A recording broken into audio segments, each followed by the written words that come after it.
Hello everybody, Captain Marty Brill here, Wednesday, January the 7th. We are now entering into the cold of winter, but it's not very cold. It's really actually pleasant. Got some pruning done today on some blackberry bushes and some grapevines. But we're not here to talk about gardening, we're here to talk about fishing. I'll be right back to do just that. Let's be real. No one wants to deal with nasty varmints like mice, roaches, creepy crawlies, and critters. Leave that work to the experts at Outer Banks Pest Control. Outer Banks Pest Control is the best on the beach when it comes to eradicating those unwanted creatures. They've been in business for over 25 years with well over 100 years of combined exterminating experience. Specializing in both commercial and residential properties, Outer Banks Pest Control has all the tools and equipment necessary to take on any pesky job. They pride themselves on top quality customer service and workmanship. Hey, if it ain't red and yellow, it's just some coattail riding fella. Outer Banks Pest Control, the best on the beach with a proven track record of excellence since the year 2000 and online at outerbanks-pestcontrol.com.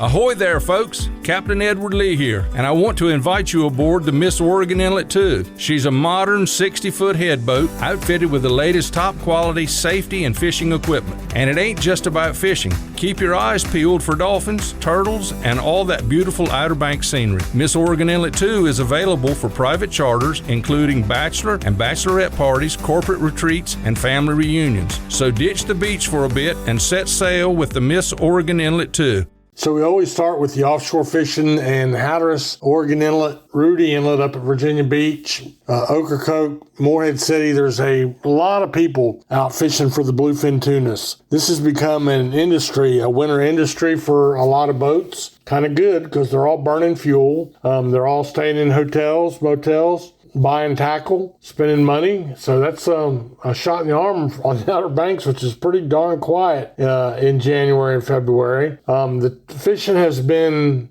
kind of scrappy. I did see one caught yesterday on the Captain BC, 75 inches, 223 pounds. And the way it kind of works out, that 73-inch mark is the mark for charter boats. You can keep one a day under that, one a year over that. And for the commercial boats, you can keep one of those giants a day over that, and you can't keep one under that, so at all. So it's really complicated. You need to understand the laws. I'm not sure if Buddy was fishing commercially or charter fishing with his 75-incher, but it's a nice tuna. And like I mentioned, that was 223 pounds. We will see them up and over 500 pounds a lot, and we could see some in the 700 to 800 pound range as well. The big ones, what we call the giants, let's just call them 400 pounds and up. I haven't seen one of them put on the dock yet. I may have missed something, but I haven't seen anything great big. And keep in mind, where yellowfin, blackfin, and big-eyed tuna, everybody runs out to the Gulf Stream, fishes on the shelves, on the canyons, on the upwellings, but always on or in or near the Gulf Stream. The bluefin tuna could be in the Gulf Stream. They could be out in the deep part of the Gulf Stream, way over the 100-fathom ledge, meaning way over the continental shelf. Or they could be in around the tracking towers, which is 15 or 20 miles offshore. Or, like last year, they could be all the way in on the beach,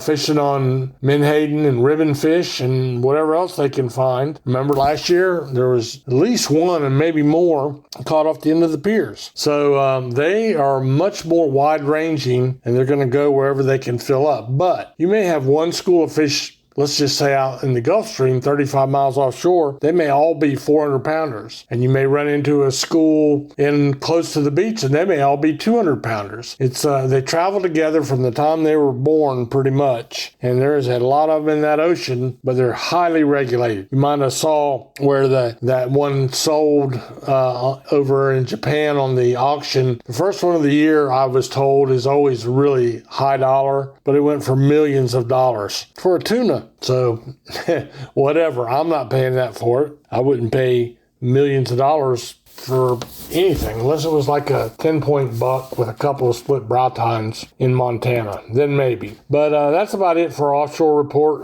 Not much to report as you might expect on the beach. Most of the piers are closed. I think Jeanette's may still be open, but a few sea mullet, a few dog sharks down Avon way. And that's all I really heard. I didn't hear of any puppies yesterday. There have been a few puppy drum being caught. There's been a few skates being caught, but, it's time of year, just not much going on really. Tackle shops are all gearing up and getting their orders in. There are a lot of new tackle in the tackle shops. Good time to go out and check all that out. We'll take a little break. I'll come right back, and I have a very minimal backcountry report, but I'll share it with you when I return in just a moment. Hi, I'm Captain Jay Cudworth of the Kokomo with Paradise Dolphin Cruises at Safe Harbor Marina in Wanchese. I want to invite you to take a ride out on the Roanoke Sound to see the majestic bottlenose dolphins up close. As a native, I'll be telling you stories from these waters as a boy growing up in Wanchese. Nature and history have combined to make this area unique, and I love sharing this special place with special people. So come on aboard with me and my crew and experience the real beauty of the Outer Banks. For more information, go online to ParadiseDolphinCruises.com. Again, this is Captain Jay. I look forward to seeing you soon.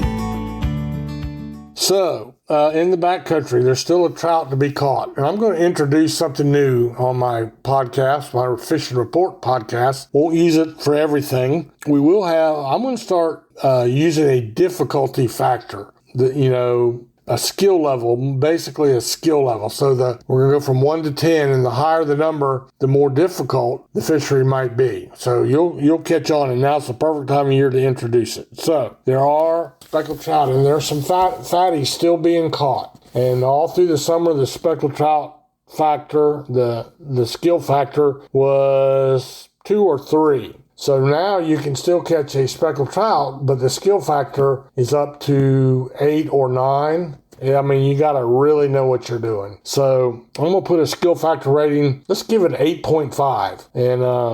And so you'll know that it's not for the faint-hearted. Got to really have your game plan together, and it's a very limited amount of areas you're going to find them this time of year. When the colder the water gets, although we're having a reprieve right now with this warm weather, but the colder the water gets, the more they get down in the holes on the bottom, and they just don't bite very well. So that's about all I have for you in the Backcountry Report, and we will keep you posted as we move towards the weekend. We will be taking Friday off. We did a lot of stuff through the holidays, and I'm going to be indisposed on Friday. So is Justin. He spends a lot of time keeping my program running. Great ideas, works hard on our sponsorships. And by the way, if you're interested in being a part of our program, you can get up with Justin. He's at One Boat Inc. That's downtown Manio. And let him know what your interests are, and he'll fix you up. We can reach a large audience and have a good following for going a little over 30 years now. So hope you'll come on board and join with us. Meanwhile, I hope that you enjoy this little spell we have, the warm weather. Unfortunately for me, my peach trees and